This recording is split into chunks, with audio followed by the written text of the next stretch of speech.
What does Scotland, Alan Cumming, the Real Housewives of Atlanta, and Parliament have in common? Well, you're about to find out.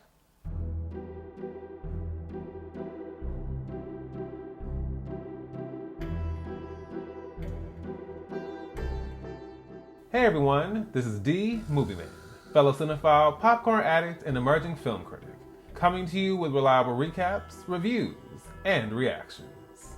This is a continuation of my ongoing recap series, but the series being recapped in question is something very different. That is none other than The Traitors. It is a reality competition series based on the Dutch series De Verraders and hosted by the Scottish actor Alan Cumming. Alright, now I will work through our roster for our contestants this season. I will start off with the people I'm not that familiar with and kind of work my way up to people that I know very, very well as their respective shows. We have John Burkow, who is a former member of Parliament, Ekin Sue from Love Island UK, Dan from Big Brother, who my mother is very familiar with, although not a huge fan of, CT from The Real World Paris, Peter from The Bachelorette, Deontay, who is a professional boxer, and Bergie from Love Island USA.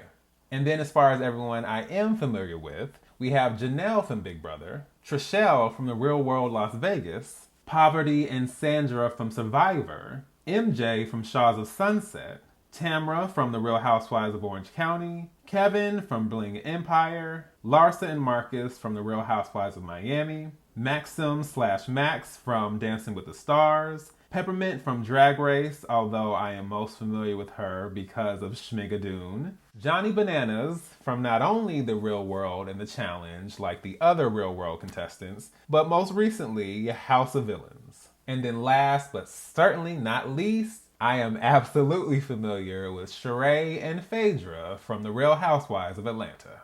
And fun fact, both this and the UK version are filmed at Ardross Castle in Easter Ross, which is located in the Scottish Highlands. We open up with episode 1, Betrayers, Fakes, and Fraudsters. We see Alan introducing himself to the group, dressed to kill as always, and by group I mean 21 players overall.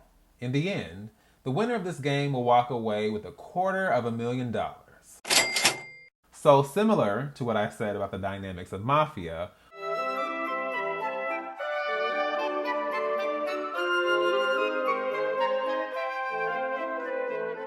we now have the Traitors/Mafia and then the Faithful/Villagers. Every night, one of the Faithful will get killed off, and it is up to the Faithful to figure out who amongst them is one of the traitors. If they manage to successfully get all the traitors out of the game, then whoever is left will split the $250,000 between them. But if there is even one traitor left in the game, then yes, the traitor will take the entire pot of money for themselves. I cannot say whether that has happened before or not in all the seasons I have watched, so you'll just have to watch for yourself. So of course, we see everyone conversing and getting to know each other.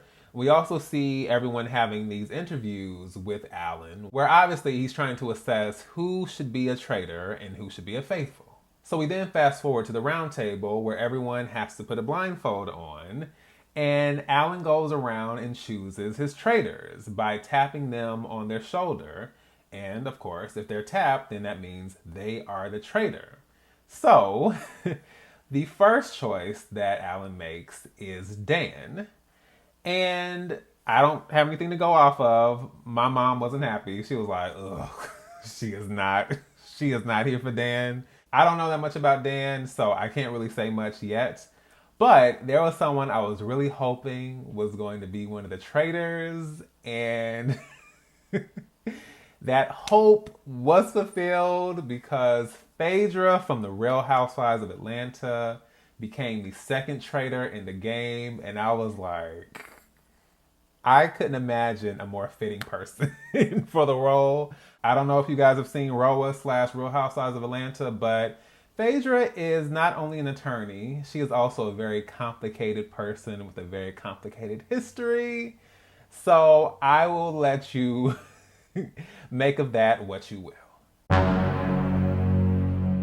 But I noticed there were only two traitors that were selected, and let's just say that depending on the season, there's usually a certain number. So I knew that there was obviously going to be another selection, but when and how, I wasn't sure. Then we jump forward to the other interesting part of the game, which is the mission or challenge that everyone participates in, where they will be raising or earning the money that one or more of them will be winning at the end of the season. But that's also dependent on their performance in the challenge. So they can get all the money, they can get some of the money, or they can get none of the money. So they're literally raising, their prize money. I should also mention that while these challenges are mainly reliant on teamwork, it is possible to gain individual immunity by grabbing a shield during gameplay. If you get one, then it means that you are protected from being killed by one of the traitors overnight, and you automatically make it to the next day of the game. The first challenge involves everyone putting together pieces of a dock to form the shape and image of a shield. We see Janelle, Deontay, and CT break away and score shields. Although it was looking very dicey for a minute, and I honestly didn't think they were going to finish the challenge, they eventually knock it out and they earn 30,000 G's for the pot. And afterwards, we see various conversations about who might be the traitors, who might be faithful. Everyone is just kind of all in their heads trying to figure out what's going on. But then we see the actual traitors taking their oath. We then see Dan and Phaedra meeting for the first time and seeing, who the other traitor is and deciding who their first kill is going to be. Dan also mentions that he doesn't know how skilled Phaedra will be at playing this game, and I'm just like, clearly you don't know anything about Phaedra, and I guess he's assuming she's just like a reality TV star because, like I said before, not only is this woman an attorney, she has a very complicated history. So I'm like, watch him end up getting outsmarted because, yeah. One thing I can say about Phaedra, she is arguably the best candidate for this position and for this game. Then we end off on a cliffhanger where Dan and Phaedra finally decide who their recruit for the third traitor is going to be. Moving on to the next episode, Welcome to the Dark Side, we see that said recruit is Parvati, who eagerly accepts. But she won't officially be meeting with the traitors and discovering their identities until much later. So we then see everyone gathering together at breakfast, and this is where everyone discovers who has survived and who has not. And this was actually a part I really enjoyed, especially when I first started watching, because it was absolutely giving me "and then there were none" vibes, which also happens to be my favorite story by the Agatha Christie. And if you're familiar with that story, it has to do with all these people gathered together in this island, in this one place, and they have to figure out like who among them is this killer and why they keep turning up dead. So it was immediate. Like all of that just came back to me.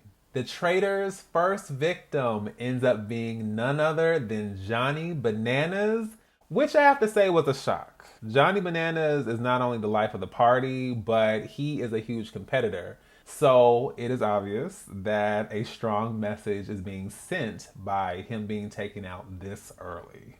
CT is very worried because he and Bananas are the dynamic duo, and he is certain that whoever the traitors are, they are most likely going to come after him next. We then see Peppermint coming under fire based on Trishelle's comments about her demeanor and her facial expressions, and I was not picking up what she was putting down. When they showed the flashback, I was like, yeah, this is BS. Because it wasn't like there was nothing that said guilt. It was just kind of like, okay, like, why would it be me?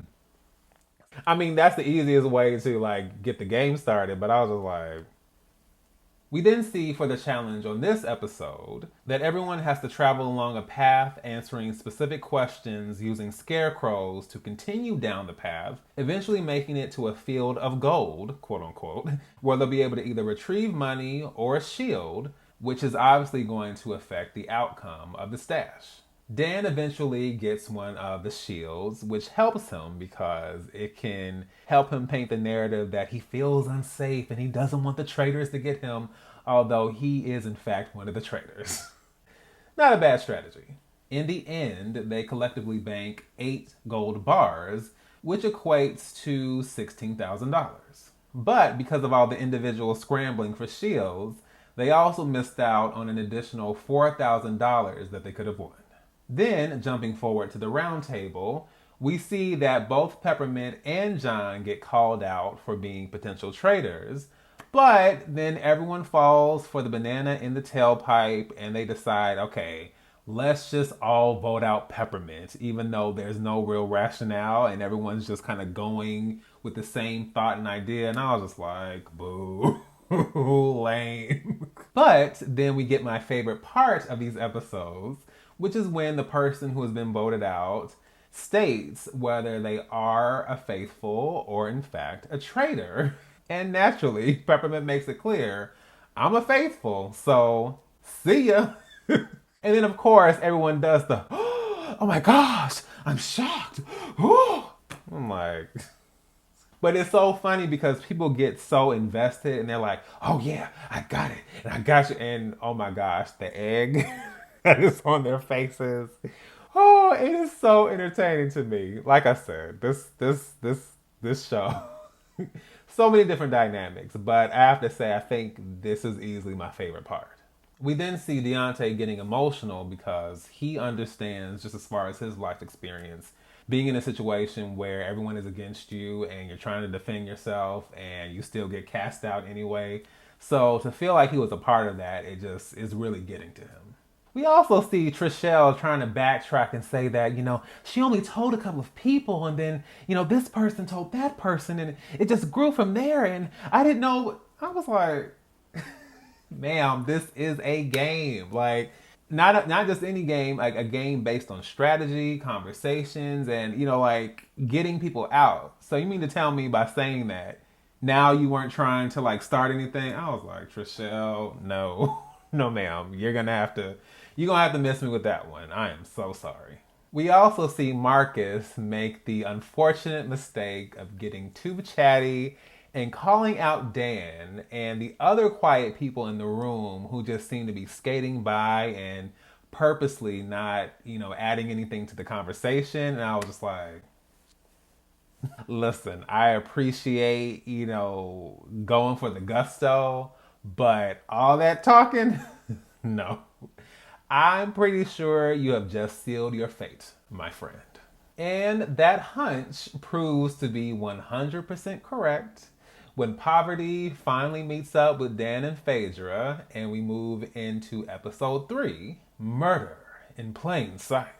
Naturally, Parvati is very shocked that these are the two that she's joining together and banding together with. But in the end, like I anticipated, or just I knew it was coming, they get my boy Marcus out. They do, and you got to be careful about how you move through the game. You can't be too confident and can't be so ready to knock things down. And he was clearly a competitor. And as soon as I saw that, I was like, oh Lord, somebody come get Larsa, because I've watched Miami and Larsa and Marcus. Yeah, so I'm really interested to see how she's now going to navigate this game. And not to mention that in the first episode, she mentioned that, we're here together, but we're not like a team. I have my own individual game. I'm like, okay, well, now we're going to put those words to the test and let's see what that individual game is looking like. We then see our very first night mission, which was really interesting because I promise you, out of all the ones I've watched, I don't think they did any night missions unless I'm just completely missing something. The only thing that happened at nighttime was the traitors meeting up and then them, doing the kill. But no, so I was kind of like, all right, this is quite the departure already.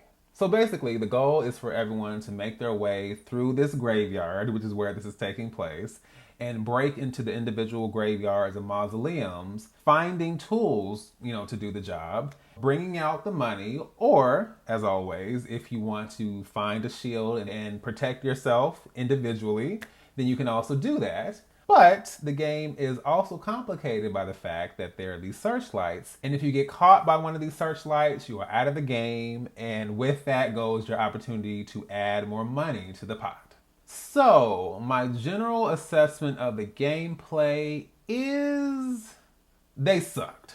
Listen, I am sure it is harder than it looks. So I'm not just, trying to be judgmental. But there were genuinely people who were running into the searchlight. I was like, how?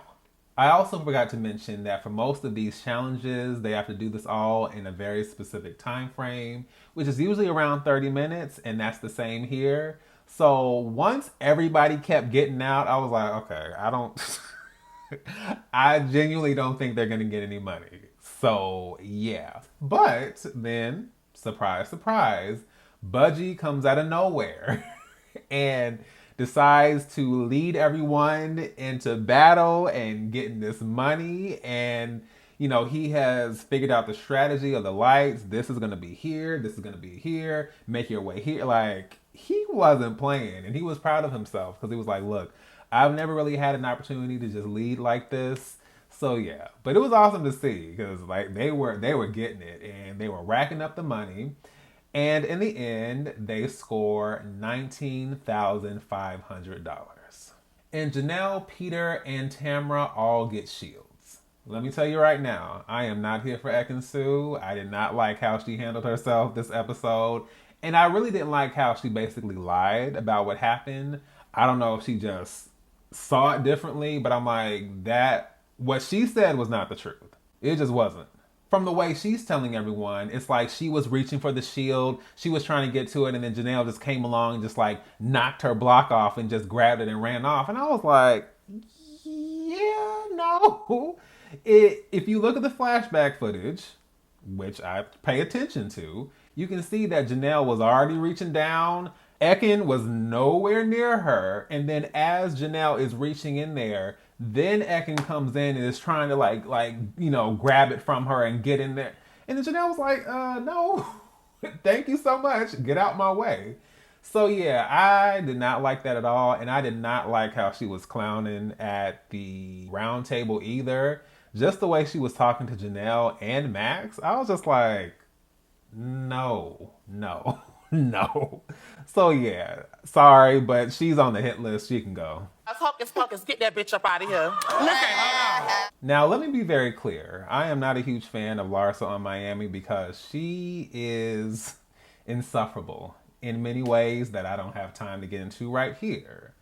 But when somebody comes through, I will give them their credit. And Larsa shocked me because she had Dan pegged. Like, she was like, look, it's just your vibe. Something is off. The way you're navigating this game, how quiet you are. Like, she had it. You know what I'm saying? And then MJ, she was kind of thinking the same thing too. So I was like, but I already knew they weren't going to get him out. It's just like, once these names start getting thrown around, nobody looks at it rationally. Everyone starts thinking like, well, maybe it's this and maybe it's this. And I get that it's hard. And I'm not even going to act like if I was there, I'd be like, yeah, it's, like I can get a little blurry when it comes to assessing who's who. I feel like I have good discernment, but still, there's a game here. So there's intentional lying and deception that's going on. You know what I'm saying? So yes, instead of everyone coming together and really listening to what Larsa and MJ were saying, they get sucked into groupthink, hive mind. And once Max's name is thrown out, they're like, oh, it's you. Yeah, it's you. I vote for you and I vote for you too. I was just like, again. So while there are a couple of votes for Dan, unsurprisingly, the majority votes for Max. And everybody's just so confident. Like, yeah, man, we got you. And you're the one. And I'm just like, okay. Max then gets voted out. And he does not mince words. He's like, look, he's a faithful deuce. I'm out. And everybody's like, oh no. Yes, I'm sure you're all embarrassed, as you should be. Deontay gets emotional again.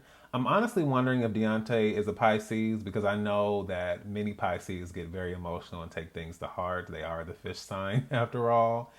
And leave it to Phaedra to actually go up to this man and sit down with him, comfort him, and physically wipe away his tears. I said, oh, she's good. She is good. Then we find out that the traitors actually have to carry out a murder in plain sight with a poisoned chalice. And I got really excited when I saw this, because this is a twist that was carried over from the UK version.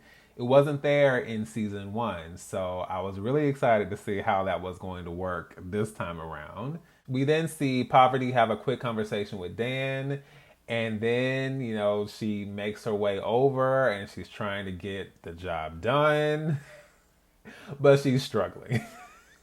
Definitely struggling. She is thinking about Sheree, but she knows Phaedra's right there. She's like, okay, well, maybe that's not a good idea. She's trying to get MJ, but she's like, MJ is not about to drink out of this, this rusty cup. But then she suddenly finds a target, and it's right there in the room, the same room with MJ and some of the other folks. And she's like, all right, I think I'm about to make my move.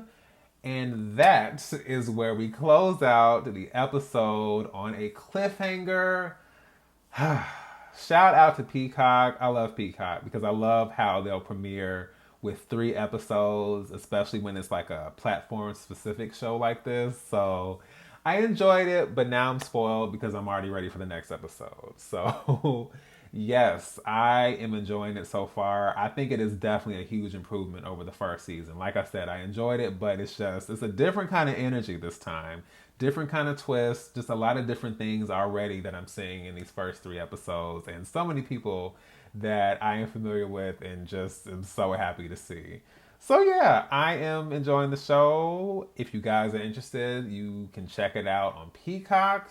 And as far as my recaps, I'm going to be a little bit more detailed the next time, but it was 3 episodes and I know how I am. So I was like, Lord, if I'm not careful, we are going to be here for an hour.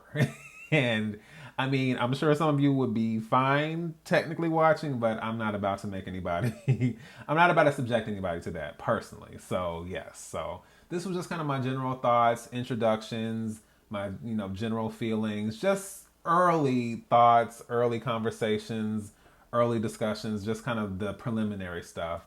And then now that we're in the weekly zone, I'll be giving more detailed information as far as what they're discussing, who has beef with who, a little bit more about what happens with the challenges. And yes, still not trying to go overboard, but definitely giving more than I did having to summarize 3 episodes in 1. And as always, please feel free to drop down below in the comment section and let me know your thoughts on my recap and the episode in general.